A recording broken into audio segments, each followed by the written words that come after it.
Et tout de suite, c'est le regard libre d'Elisabeth Lévy. Et bonjour Elisabeth. Bonjour Cécile, bonjour à tous. Ah oui, alors Elisabeth, vous me dites pas bonjour, moi. Bon, Non. bah non, il n'y a pas de problème. Pardon, bonjour, Non, vous étiez dans le tous. Ah oui, oui, non, Vous bah, étiez bien dans sûr, le bien tous, sûr, cher dans Patrick. tout et rien, en fait, peut-être, quoi. Bon. Oh mais non. Cette solidarité Et voilà, féminine.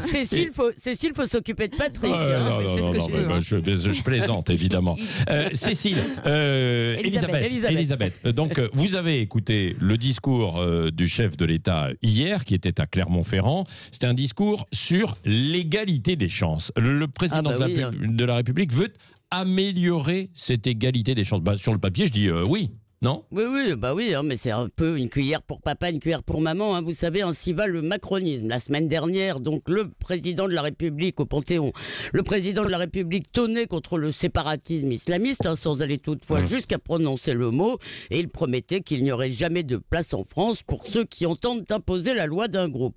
Aujourd'hui, vous en avez parlé, il va diriger un séminaire sur la sécurité, et hier, entre les deux, en Auvergne, il a montré son profil gauche, abandonnant le gouvernement et les journalistes, hein, vous, cher Patrick, à leur dégoûtant Kamasutra de l'ensauvagement. Il a donc longuement, effectivement, parlé de l'égalité des chances. L'État ne peut pas être uniquement répressif non plus.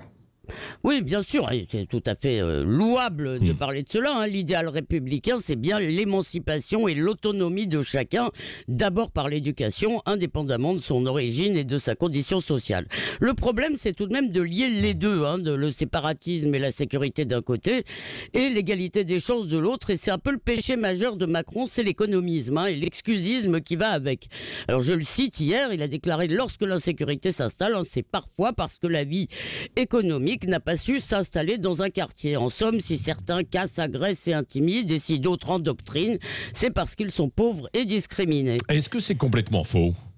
Bah oui. Oui, c'est une insulte. D'abord, oui, c'est une insulte, pardon. Non, mais ça n'arrange rien, bien sûr. Mais c'est une insulte tout de même à tous les pauvres et à tous les immigrés qui ne s'arrogent pas le droit de pourrir l'existence de leurs concitoyens. Hein. Il y a dans nos banlieues et aussi dans les campagnes françaises, il faut le redire, des jeunes qui n'ont pas les codes, qui ne connaissent pas d'avocats ou de journalistes. Eh bien, ils ne brûlent pas de voiture, ils n'agressent pas leurs professeurs et ils préfèrent aller à l'école que de se lamenter sur les torts qu'on leur fait, les injustices qu'ils subissent. Ah bon, donc, il ne faudrait rien faire alors ? Mais bien sûr que si, tout en sachant, d'abord il faut savoir en même temps qu'on n'abolira pas complètement les inégalités de destin. Un idéal par définition ne peut être pleinement réalisé. Hein. Cependant, il faut dire que les mesures annoncées par le président hier rompent heureusement avec le progressisme éducatif. Au lieu de baisser le niveau d'exigence, hein, comme on le fait habituellement pour ne pas discriminer, eh bien, on veut offrir à tous la possibilité d'être sur la ligne de départ. Et c'est le sens du rétablissement des internats d'excellence qui avaient été supprimés par la gauche. Il y en aura un par département, ce qui montre aussi que le président ne s'adressait pas seulement aux banlieues, mais aussi à la France oubliée. Et plus largement, je dirais qu'il est temps de changer de disque sur le sujet. Parce que communier dans la pleurnicherie et dans l'autoflagellation et fournir à tous ceux qui échouent l'alibi du racisme ou des discriminations, eh bien, c'est les enquister dans un statut victimaire qui ne leur sert pas à grand-chose. Le véritable respect, ce serait plutôt de leur dire, un peu comme le président commence à le faire peut-être, aide-toi, la République t'aidera. Bon, merci Elisabeth Lévy. Vous revenez tout à l'heure à 9h moins le quart pour le petit déjeuner de l'actualité. On parlera beaucoup aussi du séminaire sur la sécurité. Vous avez évoqué Emmanuel Macron. Il a toussé hier. On va voir ça dans un instant avec Benjamin Glaise, avant de retrouver Yves de Kerdrel pour nous parler de l'hydrogène.